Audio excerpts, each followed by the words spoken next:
Yeah, good morning, everyone. So we saw yesterday US market performing very well, mainly driven by strong retail sales number, which increased month on month by 0.3% versus expectation of 0.1%.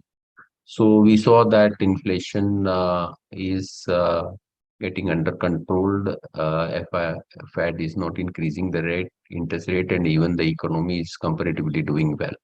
So all these factors were acting as positive for the US market, and the market moved up. Uh, Futures are a bit soft in the US market, wherein though the ECB has increased the interest rate by 0.25% and indicated that further increase will be driven by the data. So that remain bit a concern that the European economy may continue to remain under pressure. European economy altogether and Germany are already in recession with last two quarter indicating negative growth. So that part of the world is showing some economic slowdown.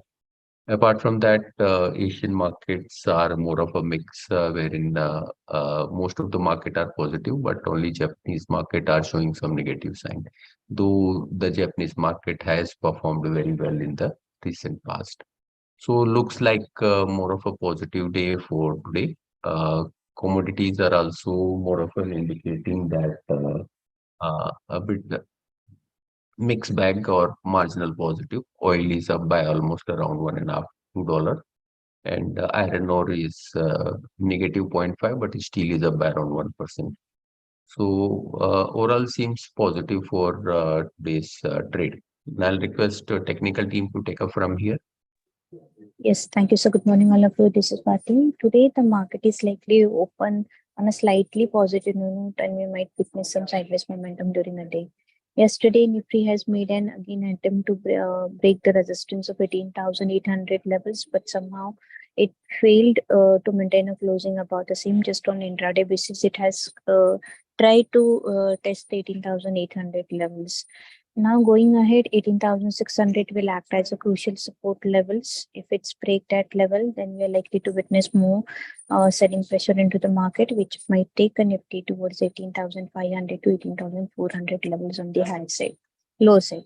Now on the high side, as of now, the immediate resistance is placed at 16,740. Any move above that level, we expect again to test 18,800 levels on the high side, and about that level 90,000 level gets open on the Nifty front. The view is bit cautious because on the daily charts the Nifty is showing a negative divergence and it's facing a very strong resistance at around 18,800 levels.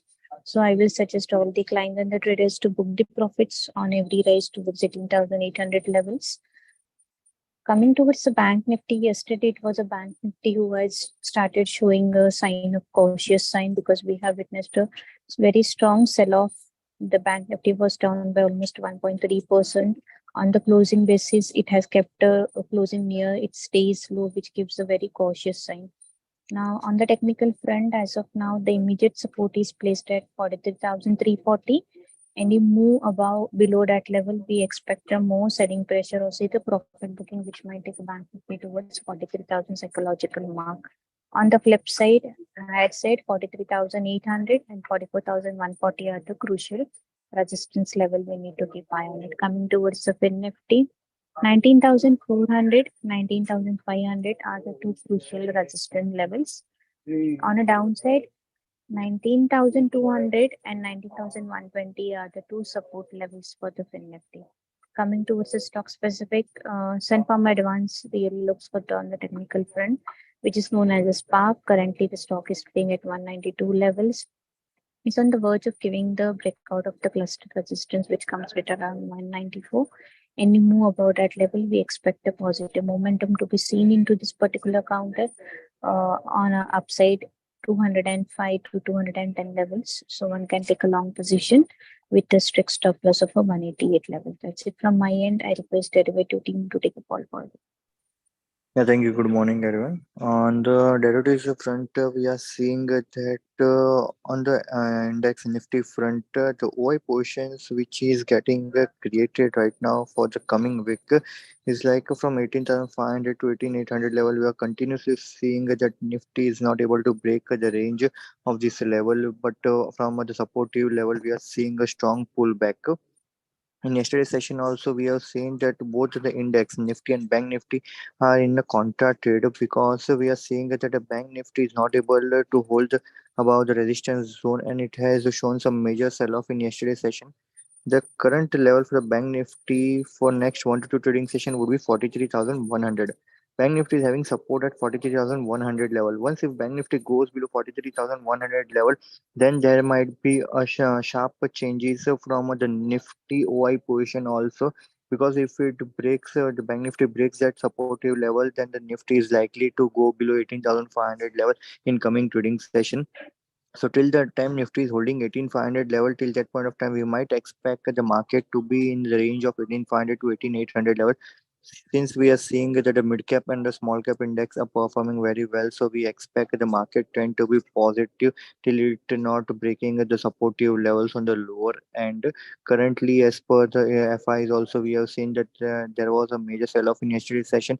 10 to FIs were in the net position of a buy of 3,000 crore, while India VIX also came down to by 1% and closed at 11.08 level. So from last 1 to 1.5 months, I am indicating that once if India VIX goes about 13.5 level, and at that point of time, if Nifty goes below 18,500 level, then only there might be a confirmation for new short positions to be converted in the market. Currently, as per the overall scenario, we expect to hold the long position with the support of 18,500 level on the lower end. On the stock specific front, we expect metal counter to show some positive strength, and also the PVR Inox also looks positive from the metal counter. Tata Steel and Nalco looks positive, and PVR Inox. So keep watch on these three counter. So that's it from the derivative front. Thank you.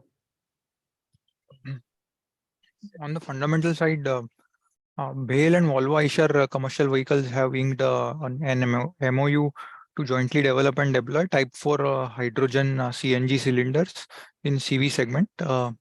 This will be sentimentally positive, and till now, in the listed space, there is only one company, Time Technoplast, which is making such Type 4 cylinders for the auto industry. So might have some rub-off, positive rub-off on that also. Today, one IPO will get listed by the name of IKEO Lighting. We had given a subscribe rating. IPO price was 285 rupees per share, and we expect a strong listing gains of almost 30 to 35%. The total issue size is 607 crore, constituting 257 crore of OFS and 350 crore of fresh issue. Business model is similar to listed companies like Amber, PG Electroplast, Alien Electronics. That is, they are all contract manufacturers for consumer appliances. IQ focuses more on high-end LED lights and not on commodity bulbs and tubes. And so it faces less competition, and hence it is able to command EBITDA margins of 22% compared to normally, if you see the peers are making average margins of just 6%. 51% of the revenue comes from Philips, which is the leader in high-end LED lighting. And Philips has a market share of 50% over there. If you look at Philips revenue, then almost 45% of the wallet share of Philips is with IQ. Main tailwind for the company in terms of growth is that the EMS part of the LED lighting industry, that itself is growing at 25-26% CAGR. Over FY 20 to 23, company's revenue has grown in line with the industry at 26% CAGR. While its ROC is almost 2 times that of peers at 32% due to mainly operating in premium end of lighting market.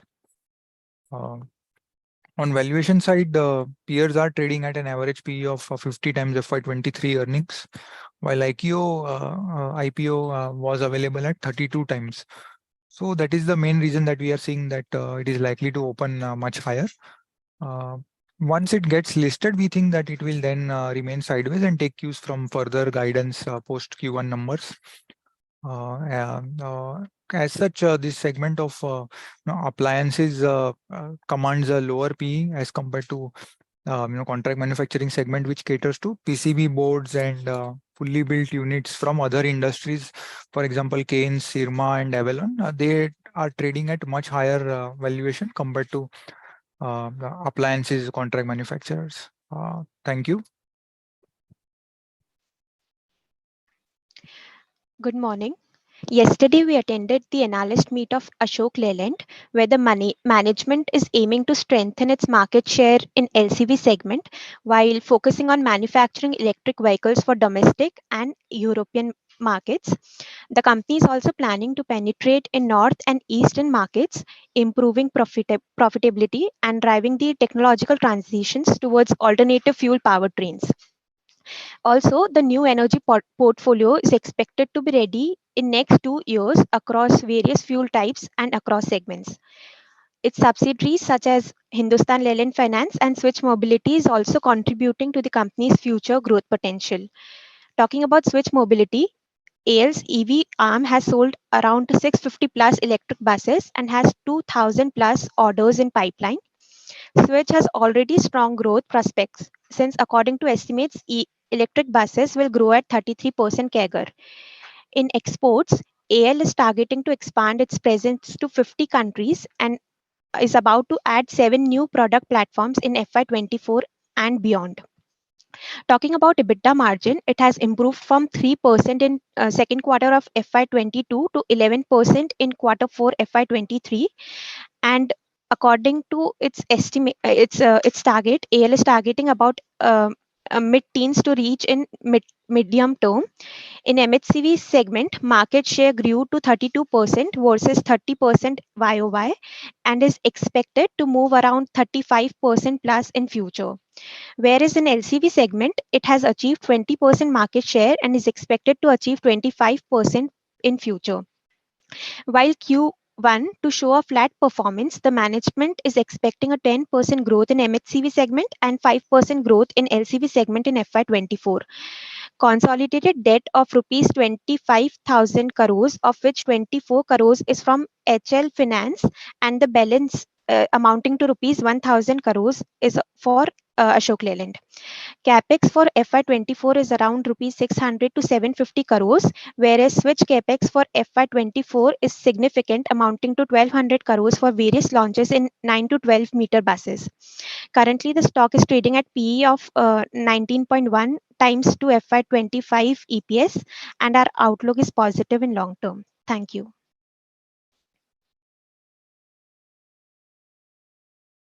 Yeah, apart from this, RPG Group had a conference day yesterday, wherein all the four companies participated in the conference. That is C8, KEC International, Gensa Technology, and RPG Life Science. So C8, this quarter result was good, and in Q1 again we'll see more of a sustainable or similar type of result like Q4. There will be some marginal decline in gross margin by around 1%, and there will be additional cost on advertisement, that is because of IPL. But leaving that apart, things are stable, which these things company has indicated even at the time of the result also. Raw material prices are stable, but the key thing is the long-term perspective of C8 looks quite promising. Considering that one of the business, that is OTC tire, is expanding, company has planned to even double that capacity. Even though they had indicated that most of the capex cycle is over for them, but this capex can continue. And as this business grow, the performance of this particular business is comparatively stronger than the other tire, and not dependent on much on the domestic tire industry. It's more of an export-driven business, and that too agri-related business. So that business is growing well, and somewhere if we compare with the Balkrishna industry, which is there in the OTC tire, the market cap of Balkrishna industry is 45,000 crores, whereas the market cap of C8 is just 8,000 crores. Whereas C8 has, as of now, comparatively smaller capacity of, say, in next 2 years, it may be at least 50% of Balkrishna industry turnover. So that leaves some opportunity for long term for C8 in this business. Apart from that, C8 has also indicated that they got a market leader position in two-wheeler, and they had increased market share in passenger vehicle, and further want to increase this and take it to market leading positions in passenger vehicle tire in next 2 to 3 years. Right now, their market share is 15%, and want to take it to somewhere around 18% in next 2 3 years, which will again be act as a positive for C8, as the market leader will command some premium in their pricing and all.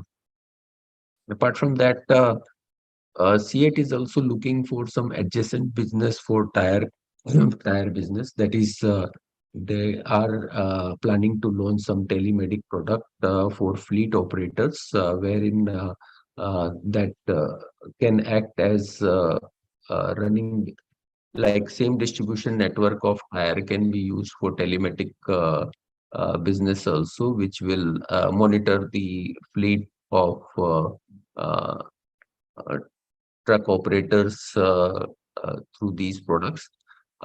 These products right now are not available in India, or are available provided by some startups and all, and not available. Though they had not given full detail of the product, but they are planning to launch it in October. What we feel that these type of the company has very strong distribution network, and that can be monetized with similar type of adjacent products, which can generate good returns for the company. C8 anyhow is doing a lot of advertisement for their brand, and also that can support any adjacent business also. So that can act as positive for C8 in the future also. So the future outlook for long term looks quite positive for C8. Apart from that, even another company like RPG Life Science has also given their presentations, and management has indicated that the business has now matured or reached to a level in last 5 years from the EBITDA margin of around 4%. They had reached to almost around 18, around 20%, and also ROC and ROE all have moved up to over 20%. So now the business has come to a level which is reasonable and good, and company is expecting to continue its growth prospect from here, though the margin expansion from here will be limited. But what we see that the valuations are, if we compare it with similar type of company with similar profile, is still attractive and can give good return on the re-rating and also on the growth side also. So there also the outlook seems positive. So now I'll request uh, commodity team to take up from here. Yes, sir. Thank you very much. Good morning, everyone. So in yesterday's session, we had witnessed gold reaching 59,200, and on closing basis, it has closed above 59,200. So as long as 59,200 is holding, we expect prices to test 59,500 to 700. So buying on dips is recommended. Silver also 71,800, 700 is the level where one can enter long. And on upside, we are looking for 72,800 to 73,200. So buying on dips is recommended in silver. Crude oil one can buy around 57.70, and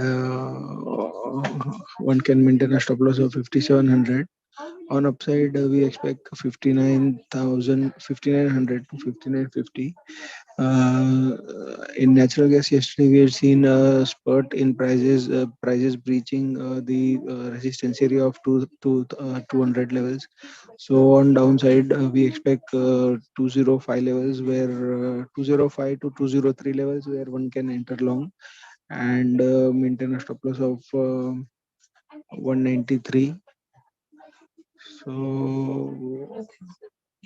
on upside, we are expecting 220 to 25 levels. So buying on dips in natural gas is recommended.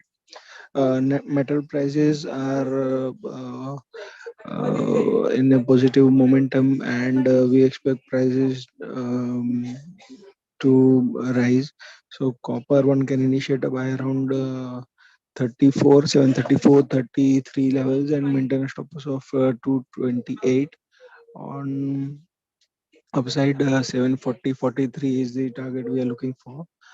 Zinc, one can buy around 221, 50, 221 levels and maintain a stop loss of 219. On upside, we are expecting 225 to 227 on upside. So that's it from me. I'll take Utkarsh to take off from here. Yeah, thank you, sir. Very good morning, all of you. For today's trading sessions in USD INR, we are expecting a little bit bounce back from the lower levels. So one can initiate a long position in the range of 81.99 to 81.93 levels with a strict stop loss of 81.82 levels for the target of 81.16 and 81.27 levels. In GBP INR, one can initiate a short positions in the range of 104.60 to 104.77 levels with a strict stop loss of 104.91 levels for the target of 104.37 and 104.13 levels. In Euro INR, one can initiate a long positions around if we get the levels of 89.48 to 89.40 levels with a stop loss of 89.31 levels for the target of 89.70 and 89.92 levels. Thank you.